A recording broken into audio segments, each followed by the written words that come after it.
제가 예수를 믿고 나서 어린 학생 시절에 하나님의 뜻이 무엇인지 궁금했던 적이 있습니다. 과연 하나님의 뜻은 무엇일까?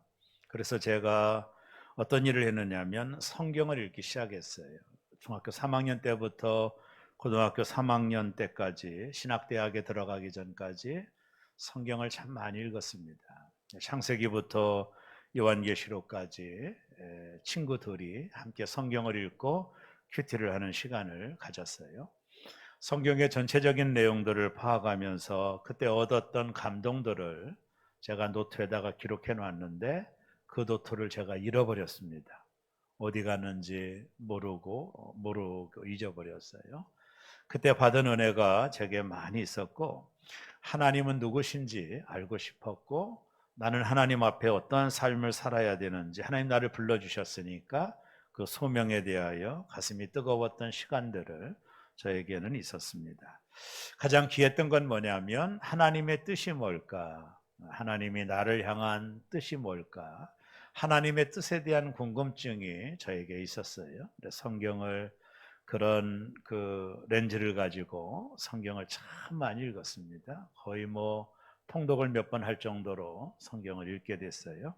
성경에 보면 하나님의 뜻이 이것이다라고 하는 구절들이 몇 구절들이 나오는데, 오늘 우리가 읽은 이 데살로니가전서 5장 18절은 그 중에 한 구절로 유명한 것입니다. 우리 다 같이 한번 한 음성으로 다 같이 읽습니다. 범사에 감사하라. 이것이 그리스도 예수 안에서 너희를 향하신 하나님의 뜻이니라. 하나님 뜻이라고 그랬죠? 감사하는 것, 범사에 감사하는 것이 하나님의 뜻이다. 처음에 이 말씀을 읽었을 때 제 마음속에 갈등이 있었어요. 하나님, 저희 집은 부모님이 예수를 믿지 않습니다. 아버님은 늘 술 좋아하셨고, 저희 할머님은 늘 불당에 가서 부처 앞에서 절을 하는 집안입니다. 어떻게 이 모든 상황 속에서 내가 감사할 수 있습니까? 숨이 콱 막히는, 이것이 하나님의 뜻이긴 하지만 제가 순종하기에는 제가 처한 환경들이 너무나도 어려웠어요. 자, 그래서 하나님의 뜻이라 제가 순종을 해야 되는데, 어떻게 하면 모든 일에 감사해야 되는데 제 환경은 감사할 수 있는 환경들이 아님을 제가 너무나도 잘 알거든요. 이런 상황 속에서 내가 어떻게 모든 일에 감사함으로 하나님의 뜻을 이루어 드릴 수 있을까? 이것이 저에게 큰 고민이었습니다. 그리고 하나님의 말씀을 읽는 중에, 또 여러 가지 귀한 책들을 읽는 중에 저는 이 말씀을 한 바울뿐만 아니라 우리 모두도 모든 일에 감사할 수 있다라는 것을 알게 되었어요. 오늘 제가 깨달은 이야기를 함께 말씀을 좀 나누려고 합니다. 오늘 말씀을 기록한 바울 사도를 잠깐 한번 추적을 해보면요, 바울이 다메섹에서 예수를 만나고 난 이후에 그의 삶은 말 그대로 롤러스코터를 타는 인생을 살았어요. 돌에 맞기도 하고 감옥에 갇히기도 하고 누명을 쓰기도 하고, 도대체 바울의 삶 속에 감사를 찾아보기 어려운 삶을 바울이 살았습니다. 어떤 때는 심각한 딜레마가 그에게 있었어요. 하나님을 향하여 내가 바울이라면 원망할 수 있는 수많은 상황들을 바울이 그의 삶 속에 경험하게 돼요. 그러나 바울의 서신서를 읽어보면서 우리가 깨달을 수 있는 것은, 그는 정말로 험악한 인생을 살았지만 모든 삶에서 하나님을 감사하고 있다는 것을 발견하게 됩니다. 한 번은 바울이 빌립보 지방에서 복음을 전할 때 귀신 들린 여자를 고친 사건이 있었습니다. 이 귀신 들린 여자를 통해서 수익을 얻었던 이 귀신에 들린 여자의 주인이, 여자가 온전해지니까 수입원이 끊어져서 바울과 실라를 붙잡고 공회에 넘겨주며 심한 매질을 했어요. 바울과 실라가 온몸에 피투성이가 되고 빌립보 감옥에 착고를 차고 감옥에 갇혀 있는 겁니다. 저 같으면 하나님, 이게 뭡니까?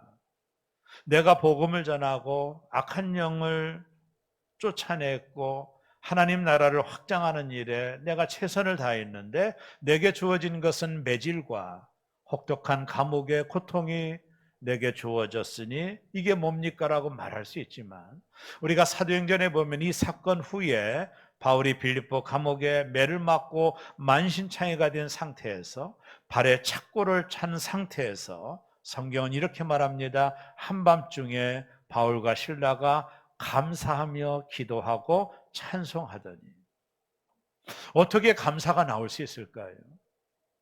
어떻게 찬송이 나올 수 있을까요?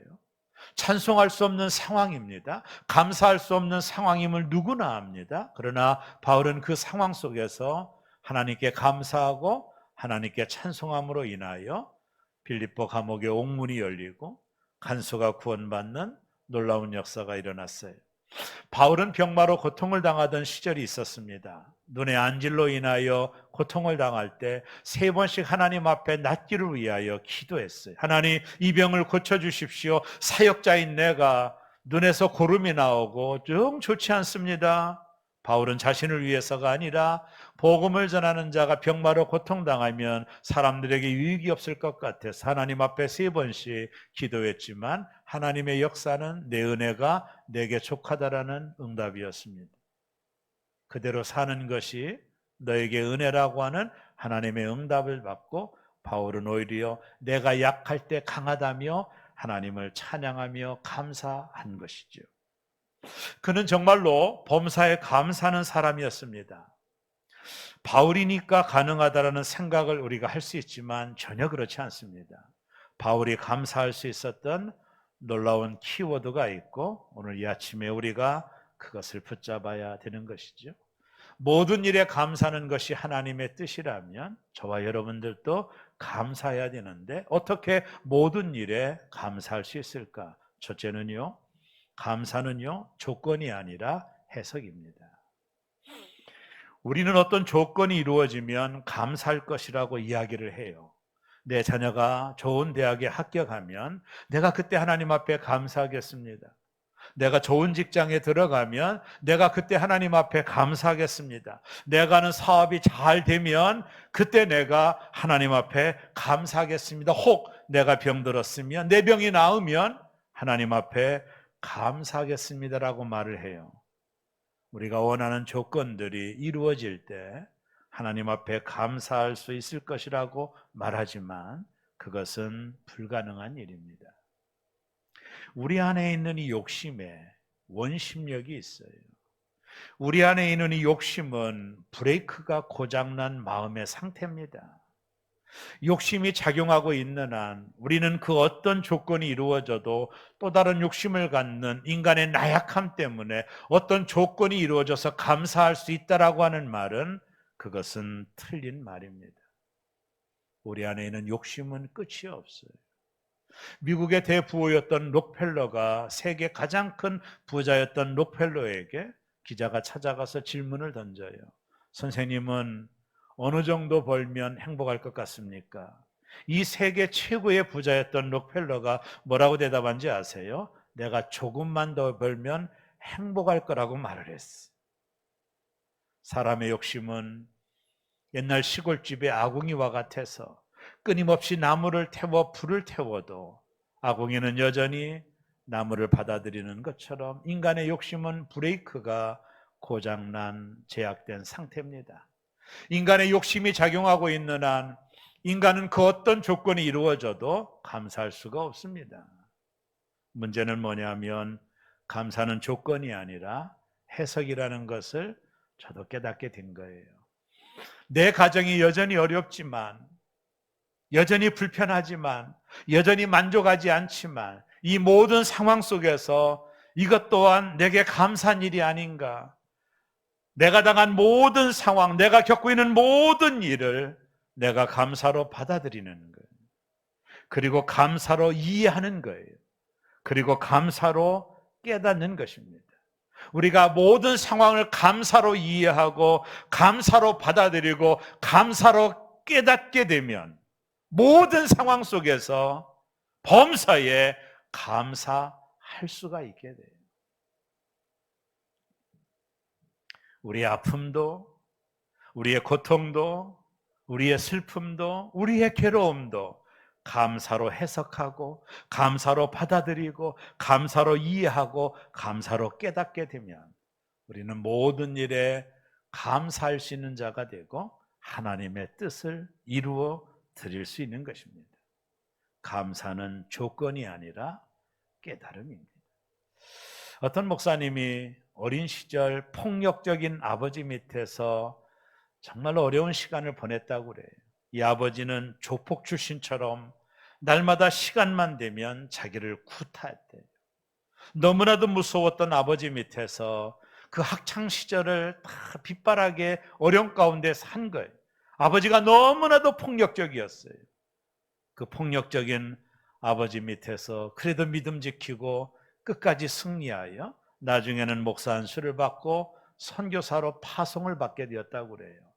저 아프리카 외지에 선교사로 파송받아 갔을 때 같이 갔던 동료들은 그 원주민들의 행위가 무섭다고 말했지만 이 목사님은 속으로 우리 아버지보다는 덜하다 그렇게 생각했다는 거예요.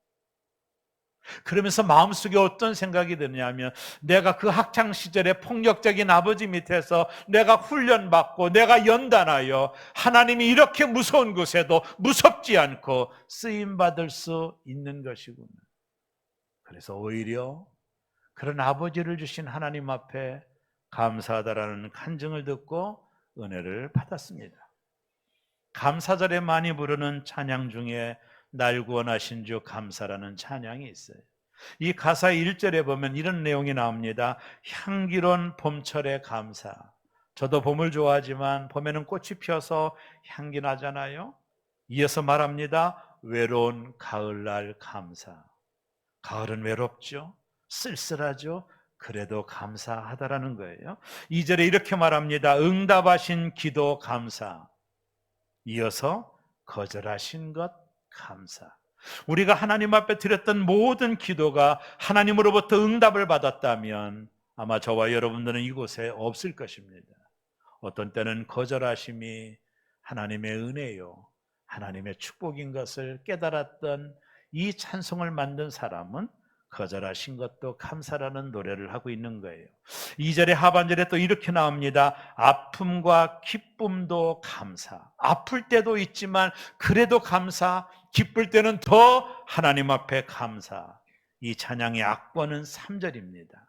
길가에 장미꽃 감사, 장미 가시도 감사. 이 찬양의 키워드가 뭡니까? 모든 일에, 내게 주어져 있는 모든 일에 나는 하나님 앞에 감사하기로 결정했다. 내가 당하는 모든 일을 감사로 받아들이고 감사로 이해하고 감사로 깨닫게 되니 나는 모든 일에 감사할 수 있다라는 고백을 하고 있는 것입니다. 우리는 자주 내가 원하지 않는 삶을 만날 때 불평하기 쉬워요. 그러나 그럴지라도 감사로 해석하고 받아들이면 우리는 어떤 상황 속에서도 감사할 수 있는 사람이 될 수 있는 거예요. 뇌성마비를 앓고 있는 송명희 시인을 아시나요? 사지가 틀어지는 병을 앓았던 이 자매가 우리에게 좋은 찬양 하나를 남겨주었어요. 바로 나 가진 재물 없으나, 나 남이 있는 지식 없으나, 나 남이 없는 건강 있지 않으나 공평하신 하나님이 나 남이 모르는 것 내게 주셨으니 하나님께 감사하다라는 찬양의 시입니다. 그가 조건을 가지고 인생을 바라보았다면 뭐가 감사할 일이 있습니까? 그렇게 태어난 것이 뭐가 감사할 일이 있습니까? 날마다 사지가 틀어지면서 침을 흘려가며 살아가는 것이 조건이라면 무엇이 감사할 수 있겠습니까? 그러나 남들이 갖지 못한 것 예수 그리스도, 그분이 내 안에 있으니 하나님은 공평하시다라고 그는 고백하고 있는 자매를 통해서 우리가 배울 수 있는 것은 모든 일에 감사하다라는 것. 저도 다니엘 기도회를 참여하고 있지만 유튜브를 통해서도 본 적이 있지만 금요일 날 다니엘 기도회에 미 항공국에서 근무하다고 퇴직한 스티븐 모리슨이라는 분의 간증이 나왔어요. 이분은 어린 시절 폭력적인 아버지 밑에서 살게 됩니다. 한국 사람입니다. 폭력적인 아버지로 인해 가정이 파탄이 되고 어머니는 집을 나가버리고 말아요. 가정에 폭력적인 아버지 밑에 두 형제가 살고 있었습니다. 너무나도 고통스러웠고 날마다 술에 쩔어 있는 아버지가 생활비가 없으니 길가에 가서 음식을 주워 먹기도 하고 쓰레기통을 튀져서 그날 허기진 배를 채우는 그런 시간을 보내요. 그러다가 더 이상 안 되어서 이 스티븐 모리슨이라는 이 분이 홀트 복지가 운영하는 고아원에 가게 됩니다. 그 고아원에서 좋은 원장님을 만나고 그리고 14살 때 이분이 미국으로 입양이 가게 돼요. 대개 14살이면 입양 가기가 어려운 나이였고 더군다나 이분은 다리가 좀 절었다고 그래요. 더 어려운 상황 속에서 하나님의 은혜로 이분이 미국으로 입양가 그곳에서 좋은 양부모를 만나 미 한국 우주국에서 선임연구원으로 지금은 퇴직하고 나서 입양계통에서 일을 하는 그런 사역을 하고 있다고 그래요. 그가 마지막 우리에게 던졌던 메시지는 참으로 감동적이었습니다. 그분이 이렇게 말했습니다. 우리가 하나님께 감사하는 마음으로 행동하면 하나님께서는 우리에게 더욱 감사해 하신다. 우리는 스스로 나는 왜 이런 가정에서 태어났나? 우리 부모는 왜 이렇게 가난한가? 나는 왜 이렇게 얼굴이 이쁘지 않나? 여러 가지 불평과 원망의 조건들이 많이 있지만 그러나 감사로 그것을 해석하면 감사할 수 있는 거예요. 결국 범사에 감사를 하신 하나님의 뜻은 모든 상황을 언제나 합력하여 하나님이 선을 이루시기 때문에 지금 하나님이 내 인생을 선을 이루시기 위하여 내 인생을 주어졌기 때문에 환경들을 만나고 있기 때문에 하나님이 선을 이루고 있는 과정 중에 있는데 내가 불평하고 원망하면 하나님의 선이 나를 통해서 이루어질 수 없기에 모든 상황 속에서 선을 이루시는 하나님을 바라보며 어떠한 상황 속에서 모든 일에 감사할 수가 있는 것입니다. 세상은 조건이라고 말하지만 성경은 해석이라고 말합니다. 감사는 조건이 아니라 해석입니다. 내가 당하는 모든 상황을 하나님이 모든 것을 합력하여 선을 이루시는 과정 중에 있기에 내가 당하는 상황, 원튼 원치 않든 내가 당하는 모든 상황을 하나님 앞에 감사로 해석을 하는 거예요. 감사로 받아들이고 감사로 이해하고 감사로 해석을 하게 될 때 모든 일에 감사하게 되는 하나님의 뜻을 이루어 드릴 수 있는 것입니다. 둘째, 감사는 축복의 열쇠입니다. 하나님이 우리에게 주신 열쇠가 하나 있는데 천국 문을 여는 열쇠인데요, 감사라고 하는 열쇠입니다. 여러분, 마중물이라고 하는 물을 아시나요? 펌프를 사용할 때 미리 펌프에 부어주는 물을 마중물이라고 그러죠. 펌프의 내부 압력을 낮춰 물을 끌어올리기 위해서는 고무막이 잘 막혀 있어야 되는데 펌프를 사용하면서 끌어올려진 일부의 이 물은 계속 펌프에 남아있게 됩니다. 이 남아있는 물이 고무막을 완벽하게 막아주는 역할을 하는 거예요. 그런데 펌프를 오래 사용하지 않으면 물이 말라 이 막아있는 물이 없어지는 거예요. 그때는 아무리 펌프질을 해도 물이 나오지 않아요. 그때 그 펌프에다가 한 바가지의 물을 넣어 이 펌프의 고무막을 막아주어 이 땅속에 있는 물을 끌어올리는 작용을 하는 물을 마중물이라고 해요. 저는 이 내용을 읽으면서 한 바가지의 마중물이 지하에 있는 엄청난 물을 끌어올리는 것처럼 이 마중물은 우리의 감사다. 감사는 하나님의 축복을 여는 열쇠임을 저는 분명히 압니다. 제가 목회 그래도 오랫동안 하고 있어요. 29살 때부터 단독 목회를 해서 지금 거의 33년을 목회하며 수많은 성도들을 봤어요. 성도를 보면서 저는 예견할 수 있는 것이 몇 가지가 있어요. 제가 무슨 도사라서가 아니라 첫째는 성도들의 미래를 알 수가 있어요. 뭘 보고 아느냐? 그들의 말을 들어보면 압니다. 그들의 말의 습관이 그들의 미래를 결정한다는 걸 너무나도 많이 보았어요. 또 하나, 성도들이 축복받는 성도들은 독특한 특징이 있어요. 그게 뭔지 아세요? 감사가 떠나지 않아요. 저는 이걸 신기하게 봤어요. 근데 해도 안 되고 뭘 해도 안 되는 분들의 특징이 뭐냐면 입만 열면 불평하고 원망을 해요. 이게 특징이에요. 근데 어떤 분들은 가난해도 어려워도 목사님 감사합니다. 하나님이 나에게 은혜를 주셨습니다. 자식이 시험에 떨어졌는데도 하나님께 감사합니다. 하나님이 역사하실 것입니다. 언제나 감사가 그의 삶의 중심에 있고 입을 열 때마다 감사가 고백되는 성도들은 하나님이 반드시 축복한다는 걸 오랜 목회를 통해 깨닫게 되었어요. 사람의 인생의 미래는 그들의 말에 달려 있고 그들의 축복은 그들의 언어에 있다는 걸 깨닫게 되었어요. 안 되는 사람은 늘 불평하고 원망하며 이 땅을 살아갑니다. 내가 아빠 잘못 만나서 이랬다고, 내가 부모 잘못 만나서 이랬다고 날마다 불평하고 원망하는 사람들에게 하나님의 은혜가 역사하지 않더라고요. 오랜 목회 생활 동안에 제가 성도들을 통해 깨달은 사실입니다. 성도들의 미래는 그들의 언어에 있어요. 교회의 미래는 성도들의 언어에 있습니다. 우리 새롬교회가 잘 될 것이다. 하나님이 역사하실 것이다. 하나님이 축복하실 것이다. 모든 성도들과 긍정적인 말을 하고 믿음의 말을 하기 시작한다면 이 교회는 하나님이 놀랍도록 사용하는 교회가 될 줄로 믿습니다. 그러나 안 된다, 못한다, 불평하고 원망하면 이 교회가 좋은 길로 나아갈 수가 없는 거예요. 오랜 목회 생활 동안에 제가 뼛속 깊이 알았던 이 두 가지 사실이에요.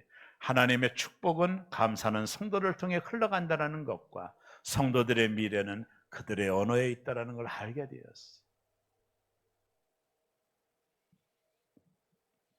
고양이가 많다고 불평하면 머지않아 생쥐가 많다고 불평하게 될 것입니다. 우리들 인생이 그래요. 당연한 것을 감사하기 시작하면 또 하나의 열매가 맺어지는 거예요. 우리가 감사하면 어떤 축복이 임할까요? 먼저는요, 관계가 회복이 돼요. 여러분, 사람에게 감사할 수 있으면 그 사람과의 관계가 회복이 됩니다. 감사의 말을 하면 관계가 회복이 돼요. 집사님 감사해. 권사님 감사해. 내가 감사를 선언하면 관계가 회복이 되기 시작해요. 저는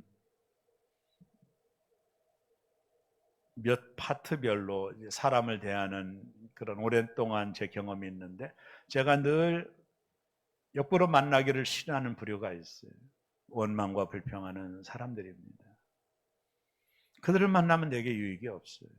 나도 전염되고 나도 저 가나안 땅에 못 들어갈 수 있으니까. 제가 늘 좋아하는 사람들은 언제나 감사가 있는 사람들, 긍정적인 사람들, 이분들을 만나기를 참 좋아합니다. 여러분이 누군가를 만나는 늘 원망하고 불평한다면 만나고 싶겠어요? 그러나 그 사람을 만나면 에너지를 공급받고 힘이 나고 누구겠어요? 감사하는 사람들입니다.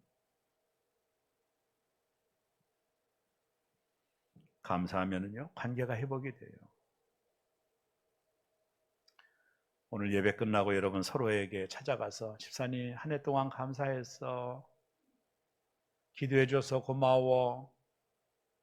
우리 옆에 계신 분하고 한번 시험해 보겠습니다. 옆에 앉아서 감사해요.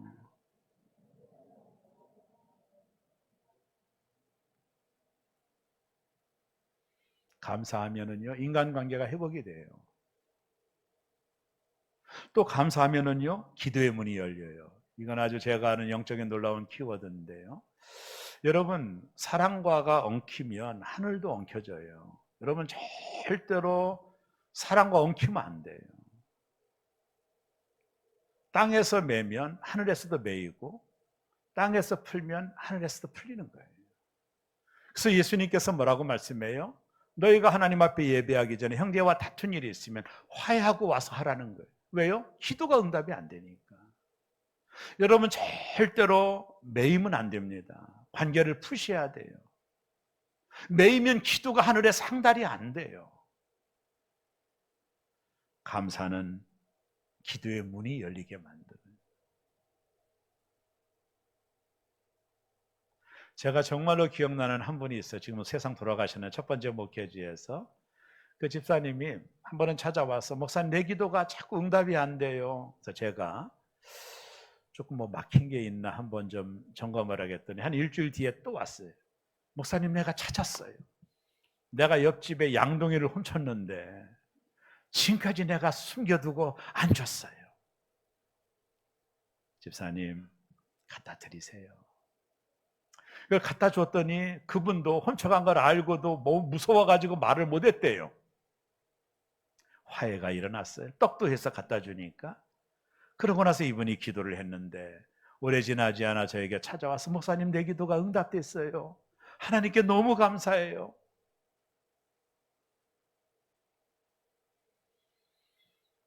감사는요 기적의 문을 여는 거예요. 제가 어떤 책을 읽다가 정말로 임팩트 있는 말 하나를 들었어요. 감사는 김칫국부터 마시는 것이다.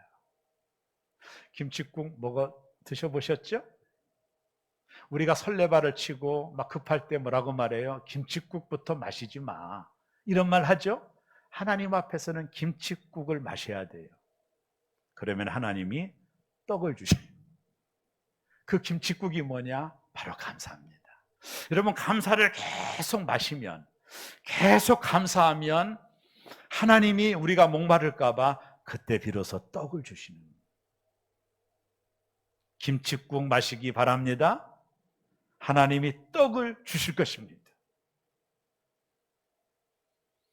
우리가 작은 것부터 감사하기 시작하면 점점 더 감사할 축복들이 점점 내 인생에 쏟아지는 거예요.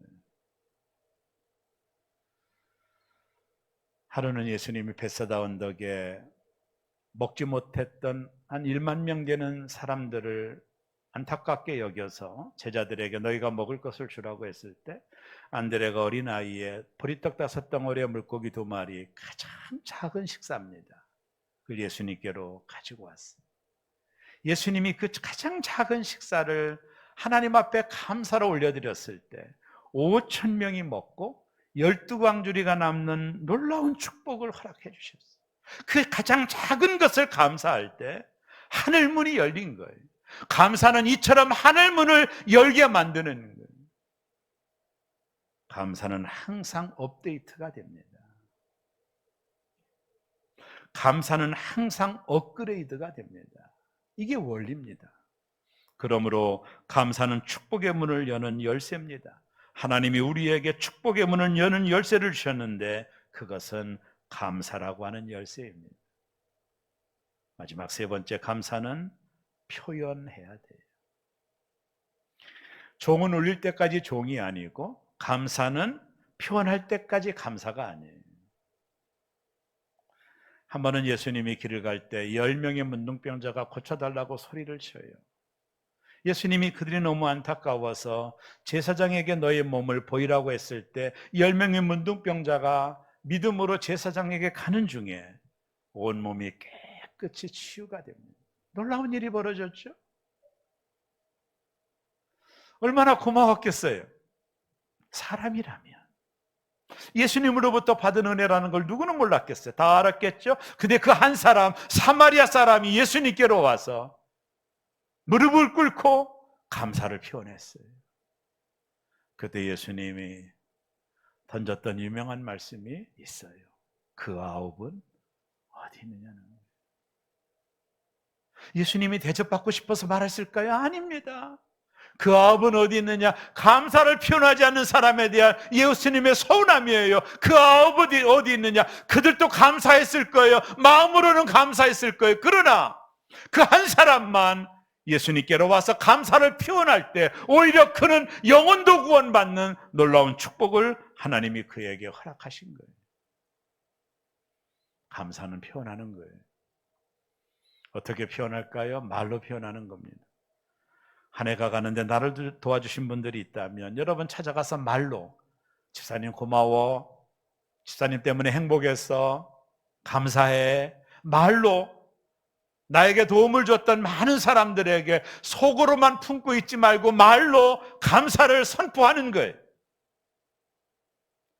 여유가 되면 작은 선물이라도, 성탄절도 다가오는데 작은 선물이라도 만들어서 이웃들에게 나눠주며 한 해 동안 너무 고마웠어, 감사를 표현하는 것입니다.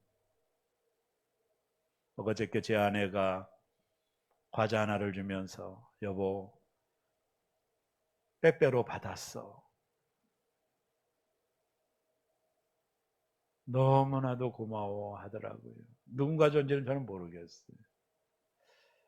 여러분 작은 것, 그 정말 작은 거죠. 표현하는 거예요. 말로 작은 정성으로 표현하는 거예요. 하나님께도 마찬가지. 하나님 감사합니다. 날마다 고백하는 거예요. 하나님 너무나도 감사합니다. 너무나도 감사합니다. 다음 주가 추수감사절인데 작은 물질이라도 정성을 들여서 하나님 고마웠어요. 한 해 동안 지켜주셔서 너무 감사해요. 호스피스 병동원에서 일하는 의사의 말입니다. 사람들이 죽을 때 가장 후회하는 것 1위가 감사하다는 말을 못한 게 가장 후회스럽다고 말을 했대요. 금요일 날 다니엘 기도회 스티븐 모리슨 장로님의 간증 중에 그의 양부모가 성탄절날 하나님 나를 위하여 이 땅에 오신 예수님을 위해서 이 성탄절날 내가 어떤 선물을 드리면 좋겠어요 예수님, 어떤 선물을 드리면 좋겠어요. 그러다가 자식이 이미 있는데도 한국에서 한 명을 더 입양하자, 그것이 주님이 기뻐하실 일일 것이다 생각하고 꼭 집었던 그 한 명, 그분이 바로 스티븐 모리슨이었던 거예요. 성탄절날 예수님께 선물 드리고 싶어서 어떤 선물을 드리고 싶을까 고민하다가 자식은 이미 있는데도 부모가 없는 한국 한 명을 입양하자, 크리스마스 선물로 그 아이를 하나님 앞에 드린 거예요.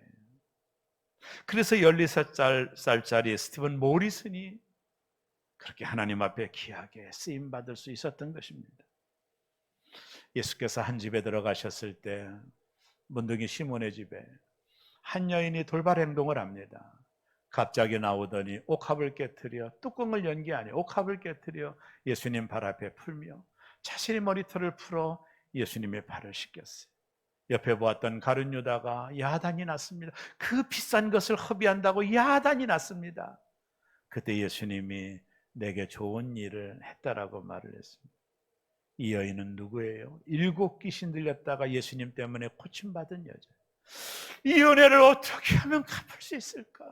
날마다 생각했을 것입니다. 무엇으로 보답할까? 날마다 생각하던 차이에 그가 평생 보았던 그 옥합, 그것을 예수님께 깨트려 자신의 머리털로 감사를 전했던 거예요.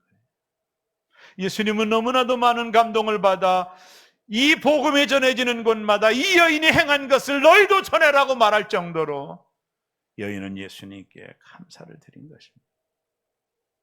감사는 조건이 아니라 해석입니다. 감사는 축복의 문을 여는 열쇠입니다. 감사를 표현해야 됩니다. 돌아오는 주는 맥주 추수감사절이네요.